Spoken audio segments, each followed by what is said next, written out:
Good morning, everybody. Peace greetings to everyone. This is an episode of Global Peace Series, and as always, we have amazing guests in the home. And today we have Eyoälha Baker. She is the alchemist, the intuitive photo alchemist. I just love it that we have connected recently, and she's showing up in the most empowering way. Welcome, Eyoälha. Thank you so much for having me here. I'm so happy to be here. Yes, and thank you for showing up. And 15 years of experience Eyoälha has in her field, and we're gonna have some real informative time and sharing some empowering information. As always in the Global Peace Series, as a project of Go Global Business School, we bring forth people that can impact you and give you insights to the peace, tapping on the peace within the innately peace available in you. So Eyoälha, tell us a little bit on what is your take, what's your definition of peace? Well, for me, peace internally for me is really a sense of calm, clarity, and just being as clear a channel for creative energy that I can create. So for me, and I think that peace is created within all of us. So just making sure that I find that peace within myself and create that peace within myself. I do that through multiple ways, actually, including healing work, which I believe we met in a room to do with that. And well, just to give a context to it, you say we met in a room in Clubhouse. Oh, true, Clubhouse. Like what room? An imaginary room. I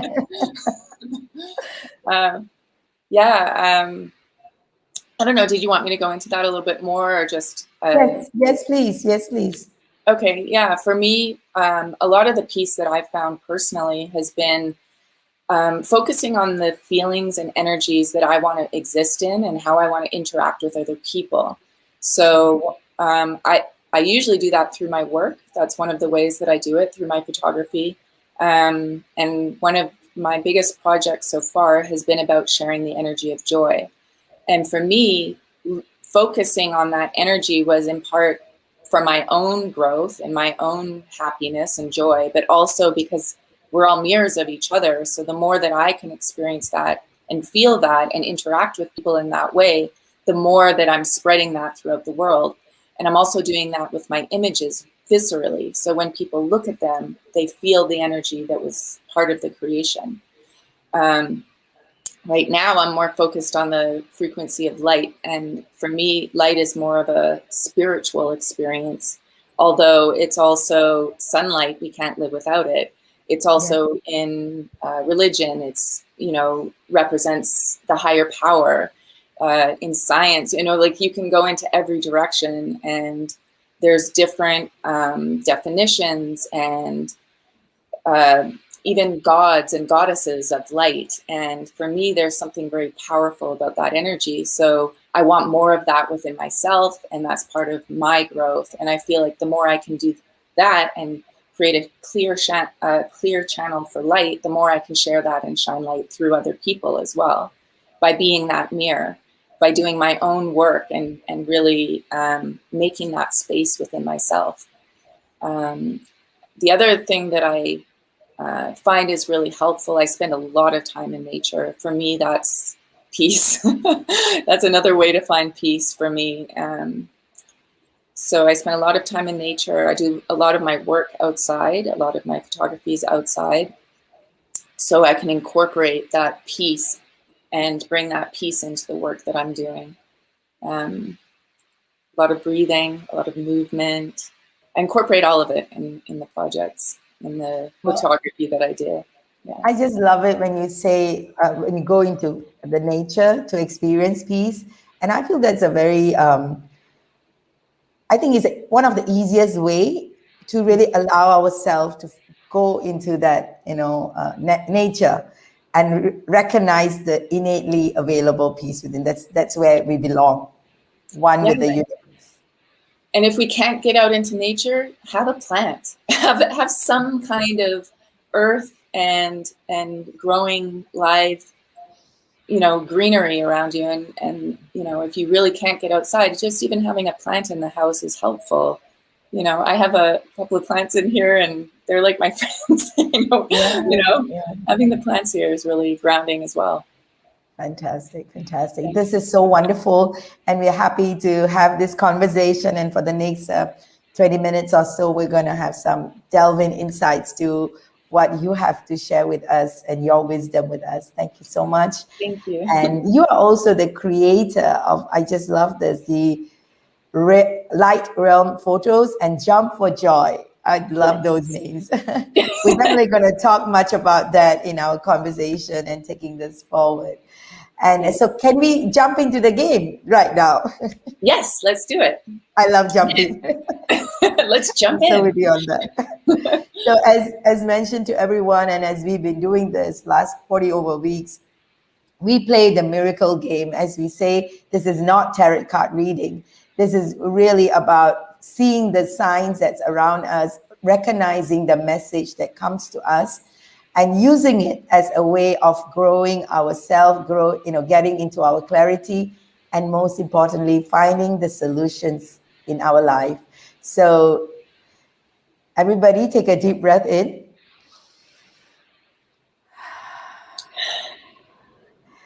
And today with Eyoälha, we're going to see what message we have for everybody. Eyoälha, give us your number. 50. 50? 50. Fantastic. It's my lucky number this year. Right. Very nice. Do you want to read it out?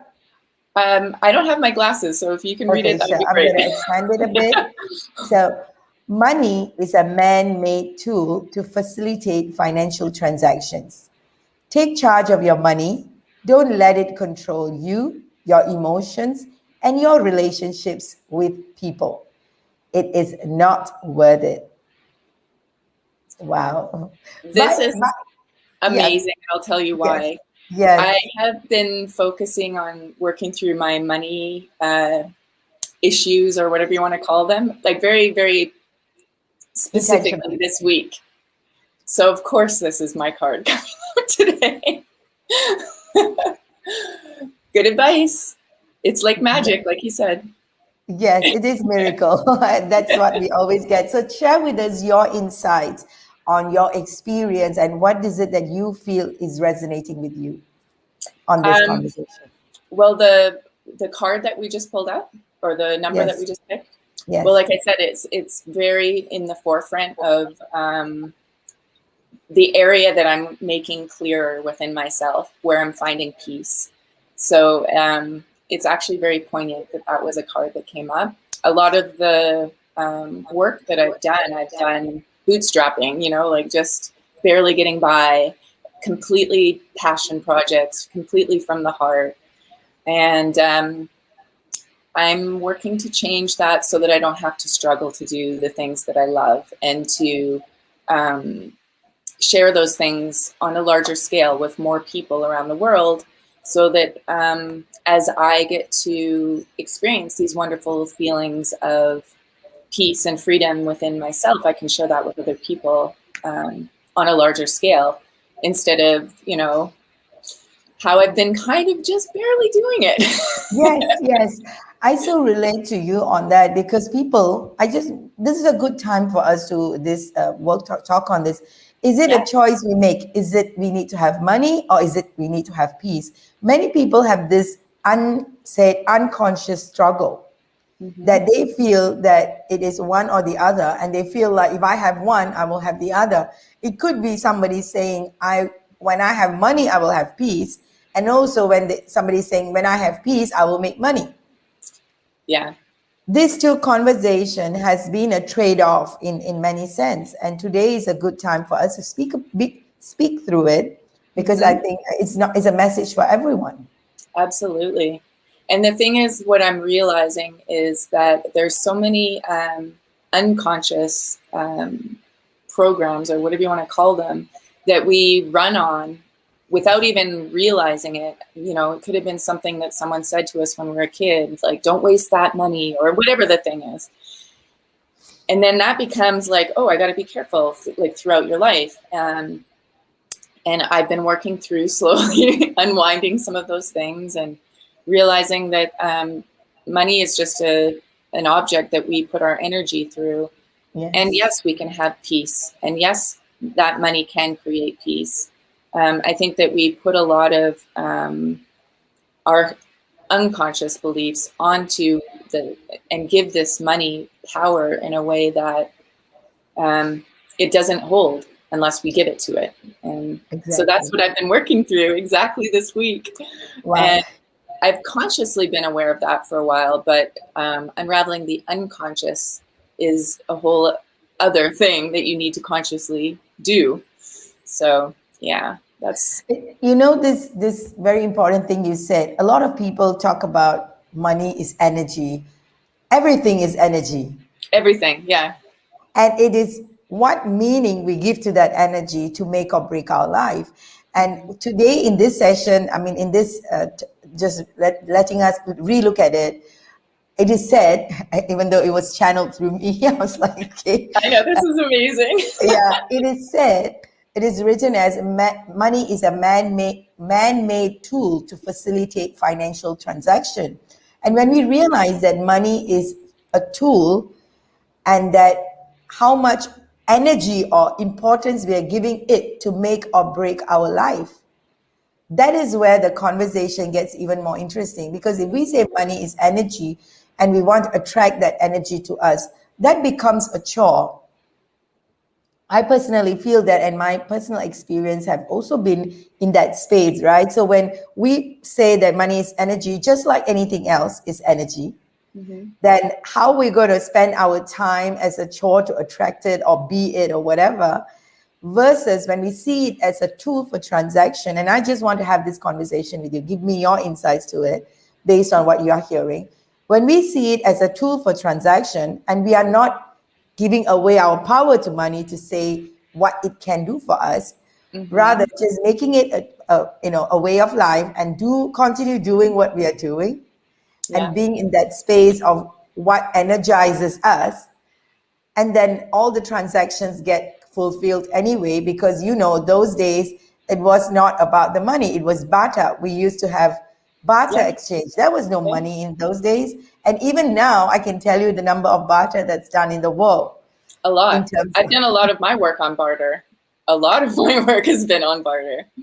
Yeah, that's right. So tell me a little bit about this, your thoughts on money being a tool for transaction versus, the conversation that is an energy and you need to work towards attracting it and stuff like that. Yeah, I really like that description, and I think it's more fitting for what it is. It is a tool, and like any tool, it can be used in a positive way or a destructive way. And that, again, comes to our own ability to use it. How well do we use that tool, and how much do we know about that tool?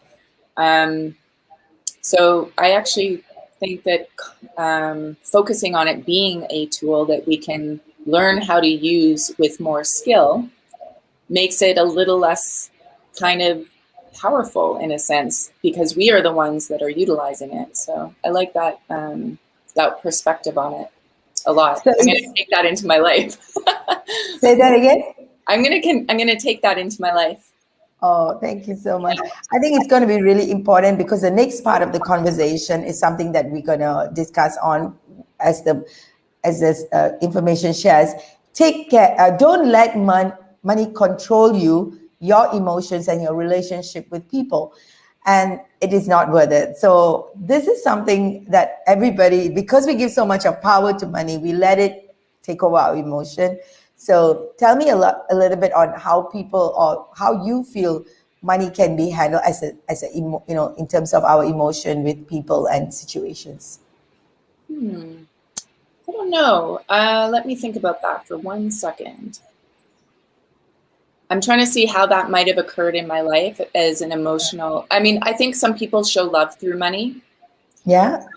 Or receive money as a form of love. Like there's some people who are caregivers, or take care of other people because of money. So I can see there being an emotional charge around that, or controlling how people relate to each other or what they can do. So I can see how that could be a emotionally charged situation. But if you, again, go back to your description and make it be about being a tool, that kind of takes away that power again. So I'm really liking that information Yes. you brought Yes. in. Yes. And actually, that is the direction that we always have the conversations about money, as in when money is given that kind of power, it kind of can go into the space of disturbing the flow of money, the flow of, getting into the space of putting it aside because it's just a tool, and then continue doing whatever, the love, the communication, to want to get into, even if it's asking for a payment, for example, you want to remove that The equation emotion, of that yeah. emotions out of it, and because it's a service. So a lot of us struggle in this fine line. Either people are too harsh on it or too soft on it, based on emotion, the only emotion we give. Yeah. So I can actually relate to that. I'll say, like, for the Jump for Joy photo project, for example, I didn't want to have anybody not do the photos because of money. So I did primarily most of the photo sessions for free, because in order for me to make it available, or at least that's the thinking that I had at the time. Of course, now I know there's other ways I could have made that work, but at the time I felt like I didn't want to exclude somebody because they didn't have money. It was really important that everybody be able to take part if they wanted to. So that would be one area in my own experience that I can think of where I got attached to the emotion involved, because I was like, I didn't want people to miss out on something, and that's probably based on my own experience of having to miss out on things because I didn't have money. So that's an emotional charge around it. yeah. And so when we take it as a business, we do it as a business, as a progress. And if it's a charity, we do it as a charity. So when we Yeah. can clearly draw the line, and it could be the same service, by the way, I'm sure you relate to that. It could be the same service. What emotion or what meaning we give to it makes all the difference. Totally. Yeah. 100%. And I loved it when he talked about our past experiences that can bring forth whatever that conversations we have with money. Yeah. And do you want to share something with us on that line? Another experience where I could see that. Yeah. I've also not gone forward with projects because I didn't think that I could raise the funds on my own. So that was like coming back to my own, I guess, experience or belief system around money and what I was capable of doing. So I don't know if that's what you're referring to. Like, and so that is the kind of possibilities and opportunities that we kind of say we don't want because of what has happened. Exactly. Because of the conversation. Yeah. I was asking you about the thing that you mentioned in your child. You said there were some thoughts that was given to you in childhood. Experiences. Yeah. So more than telling us your experience, it could be also from the space of sharing with the audience what is, about how it can make or break relationships. What do you think about that? Allowing it to make or break relationships. Well, allowing it to make or break relationships, I think you might be missing out on something if you give it that much power. But isn't that what people are doing? Yeah, absolutely. A lot that's happening. I can't off the top of my head think of anything in particular that in my past where that happened, but I'm sure it has. Yes, and as I went through these experiences with money consciousness work, it actually, like you mentioned it earlier on, consciously there's effort made, and there's a lot of unconscious things you are unraveling yourself. Yeah, and absolutely. I realized sometimes it goes back in ancestral, like in our DNA. So the ancestral part is sometimes, especially when you're out in a mission, and this is a very important conversation. If you're on a mission, you feel like you have a work in this world, like a purpose and everything. These are driven, the money conversations and all of that comes from our ancestral. And it can go quite deep. I mean, like really deep. Really, for sure. Yeah. I mean, I think that I can imagine that my family is Native American, so there's a colonial influence on my ideas around money. For example, there's Indian Act, and that has all kinds of, governing bodies that decide, where you can live, and all kinds Oh of my things like God. that. So Oh my there's a lot of money control issues that are government related as well, that are part of unraveling those things. Fantastic. So Yeah. sometimes when we realize those kind of stuff that is going for us, and now your realization would have been supporting you to come out of it, and and it's not about wronging what happened, by the way, right? It was No. It's just sometimes you just need to even acknowledge it, and it will disappear. It's just, or you might not even need to, depending on how you work through it. But yeah. Yeah, fantastic. Tell us a little bit about your conversation on like using light and the photo and all of that. And how did you come about doing this, what you did? Well, that was really interesting because I had been doing the Jump for Joy photo project for about 6 years already. I'd made 3 murals. It was getting a lot of attention. And like I had mentioned earlier, I started the project because I wanted to feel that. I was going through a hard time, and I felt like this was almost my self-therapy in a sense, that I would just focus on joy and focus on joy, focus on joy. And then a couple of years ago, I ended up caretaking on a retreat property, a healing retreat property. And while I was there, between the healing retreats, I would create photos. And I'm not even actually sure how it came about, but I just started to channel this light through my work. And I started to play with that. I started to photo sessions with it. And it started to evolve. That was like, I guess, 2.5 years ago. And now I'm incorporating breathing and movement and energy work. And I might have been doing that initially without realizing it, but now I'm consciously incorporating that so that it's more of a healing experience for people. And I'm working somatically with people. So if they are trying to clear an energetic feeling or want to empower themselves by stepping into maybe, let's see, what's an example?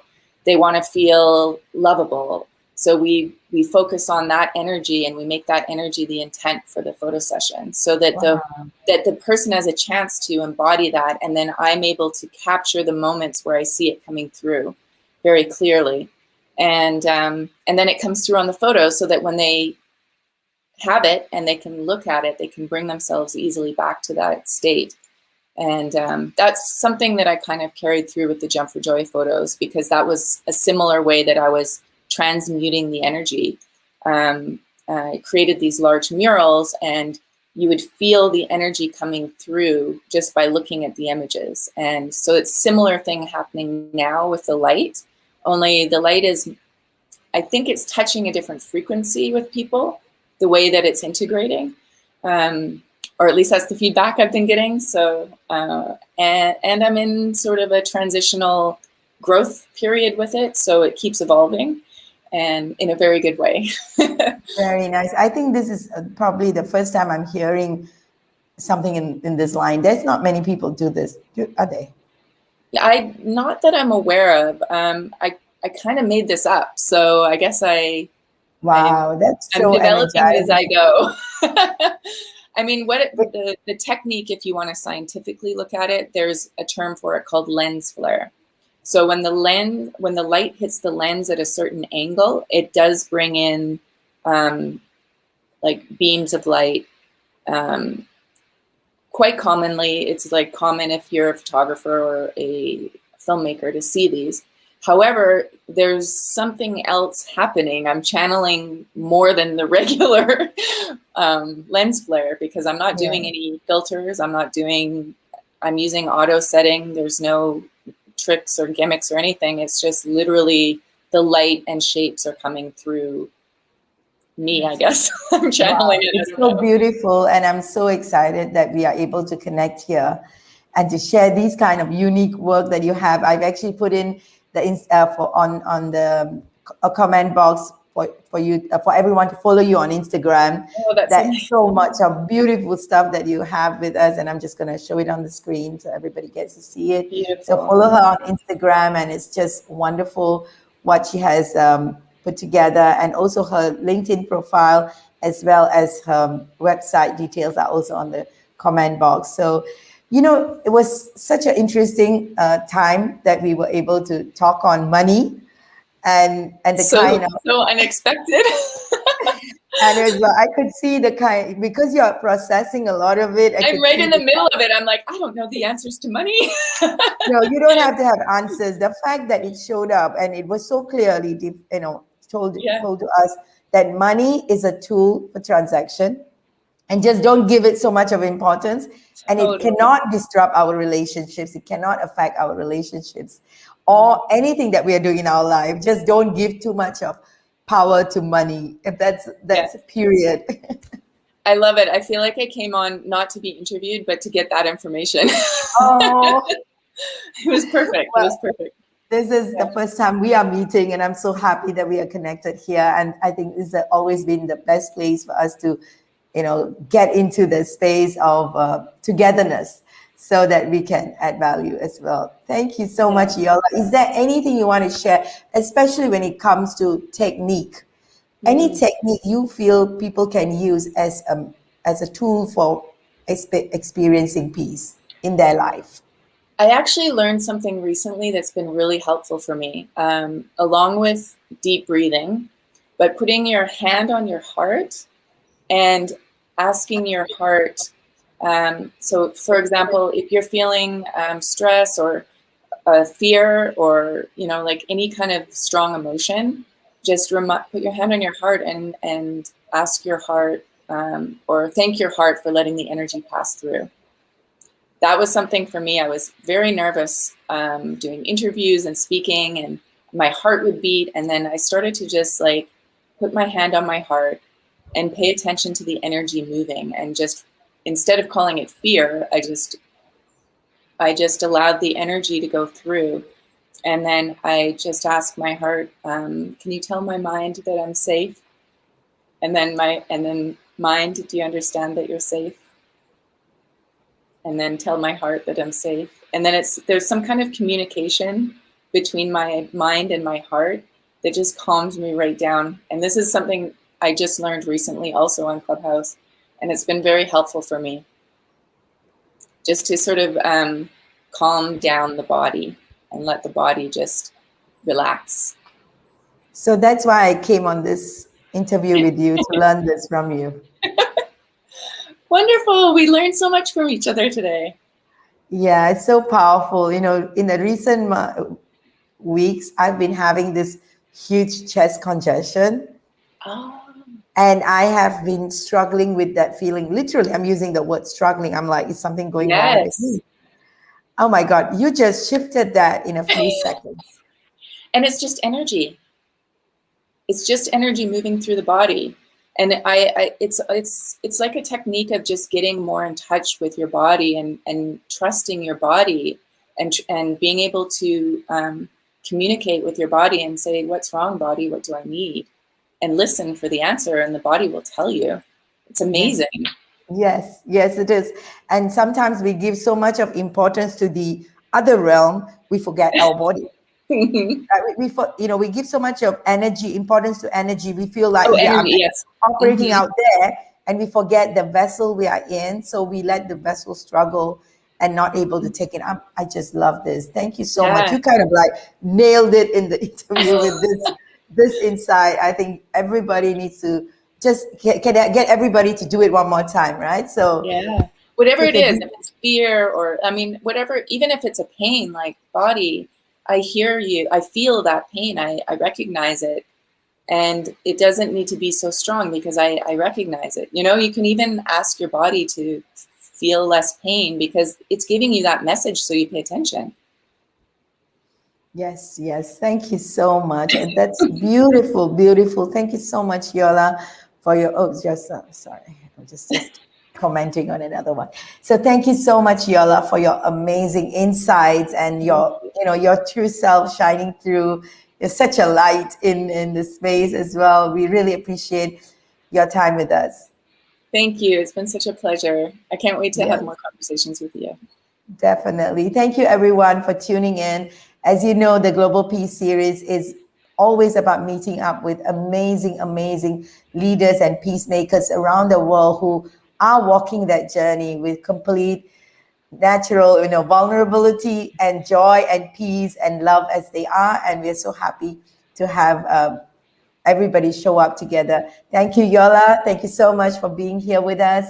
And thank you, everyone, for tuning in. Remember to share the video so it can shine more lights on more people in this space.